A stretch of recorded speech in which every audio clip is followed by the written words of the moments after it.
Thank you. So I want to talk about truth tonight because I want to suggest that the manner in which we so often think of it as something rooted in fact in our past is not always the most helpful way for us to move forward. It's something that I do believe, as he just alluded to, it's true for businesses and brands as well as human beings, individuals. But for me, it did start with a very personal story. It started here. I never wanted to be a parent. I never wanted to be a parent because my dad was nuts. So my dad was the guy, when we would go to restaurants, he would make the waitress cry. I mean, cry. If he thought a car was parked too close to him in the parking lot, he'd key that car, like in front of us kids. Yeah, he was nuts. At home, there was a lot of not so cool stuff that happened that I won't go into, but I will just say this as an example. He had me weigh myself every day in front of him and write that number on the refrigerator in front of him, along with my grades, because they had to go up there too. Okay. So as a kid, he insisted on complete control, so he defined who I was. And the fact was that I was an A student, and the fact was that I never got into any trouble, and the fact was that I never was over 110 pounds, of course. I knew as a kid none of those were my truth. Even then I knew that. I did know that all they did is help me to feel worthless except for whatever the number was on the refrigerator. And so yeah, I never wanted to be a parent. The only thing I knew about parenting was how to destroy someone. Okay. Of course, life has a sense of humor, and you know where this is headed. I became a mom, of course. And when Bianca was born, I wanted one thing for her above all. I wanted her to feel safe, and that meant something very specific to me. It meant I wanted her to feel seen for who she was and not be a party to somebody else's demons and drama. And that was easy at first. I mean, she was an easy kid, and she liked her vegetables, and she read books, and she did art projects, and I was like, I am crushing this motherhood stuff. Until one day. It was the end of middle school, and she came home. She was about to head into high school, and she announced that she wanted to try out for the cheer squad. And that is the moment that my brain short-circuited. To understand why, we have to go back to Dad. One of the things that my dad wanted me to do was run. Sounds healthy enough. He wanted me not just to run, but to run fast. And to do that, you have to train year-round. There was one problem. It was 1976. There was no girls' cross-country team. There was no girls' indoor track team. In the early 70s, girls were not doing a lot of distance running. That did not stop Dad.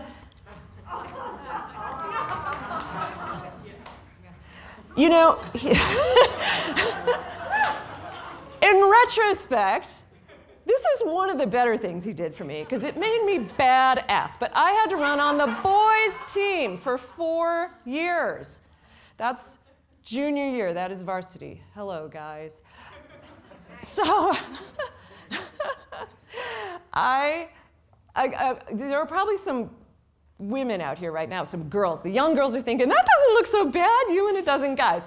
But this is a photo of a lose-lose situation. Think about it. So the road races were not like they are today. Guys were not used to losing to girls. The men and the women did not run together. It's 1976.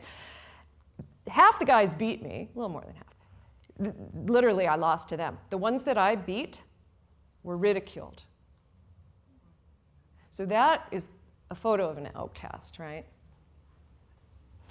So when my daughter came home and said, Mom, I want to cheer, she walked into every emotional mess in my head, right? And I'm thinking, girl, I did not go through hell in high school, an unwilling pioneer in the gender equity wars, for you to like put on a cute skirt and cheer the boys on the sidelines. And it was at that moment that I realized that I had a parenting agenda for her. Oh yeah, I sure did. I just hadn't noticed yet, because until then, everything she did mapped to it. And that was my worst fear, right? This was my worst nightmare. The fact was, I was not going to be a good parent. The fact is, I had a messed up childhood, And I was going to now mess up this parenting thing. And that's really the moment when I realized that I had a decision to make, right? I could view my truth as the sum of those facts to date, or I could stare my intent in the face and go back. Because what was that intent when she was born? Can we remember that? To be seen, you know, not to be miserable like her mom or to force her into some box that I felt very strongly was right. So that was a real moment of truth for my parenting. And so, yes, she became a cheerleader. Go Knights. And she looks cute in the skirt.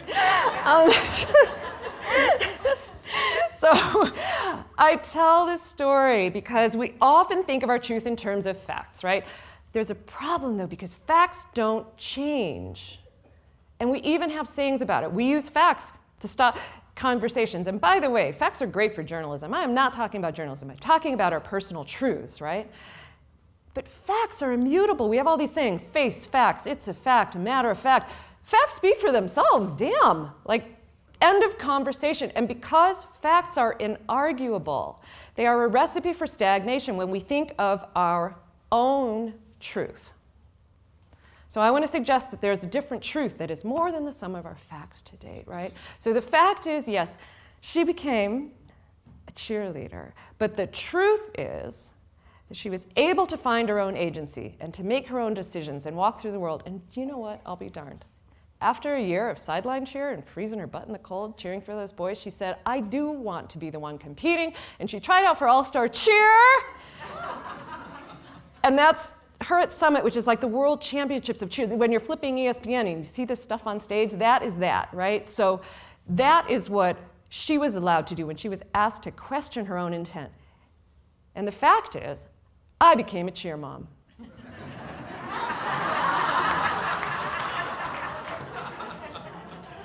I love that photo because it is so ridiculous. I am so into it. Right?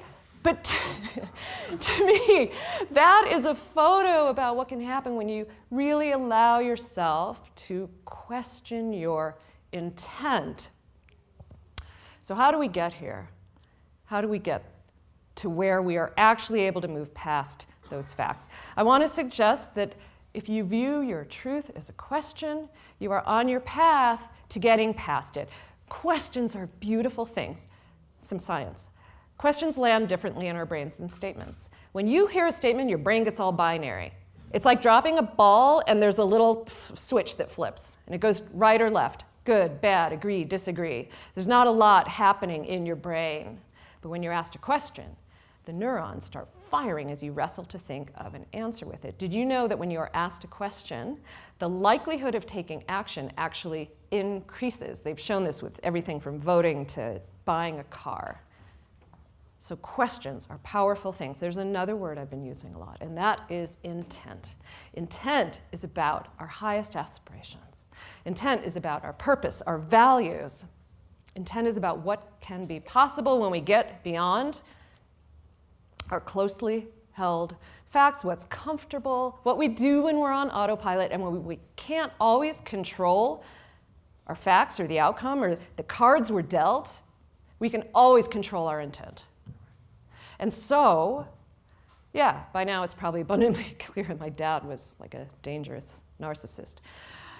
Yeah, and he hurt a lot of people. But I was damned if I was going to let that be my truth. And at an early age, I actually had to start asking myself what my intent was, because I had zero. I was just these numbers on a fridge, and I knew that wasn't me. So what was my intent? I had to start asking at an early age, because he kicked me out of the house at 18. But in a way, it was a blessing, because every day then I had to ask myself, how will I walk through the world now that he's not in charge of me, right? And after a lifetime of doing that, and I learned that it doesn't have to stop. That's what's so beautiful about it, because it can keep evolving. I did found Fearless Unlimited, with my amazing partner, Leslie, who is here tonight, thank you. Because, and she has her own journey, because we realized that the same thing can apply to organizations, right? Brands, businesses, it could be your department at work, it could be families. They confuse the facts with the truth all the time. We sell X, our customer is Y. We're in the business of Z, right? But if we are always looking to the past to determine what to do in the future, that is a recipe for stagnation, just like it is with people. I'll give you an example. For years, we have actually now had the honor of working with Mr. Gore and the Climate Reality Project.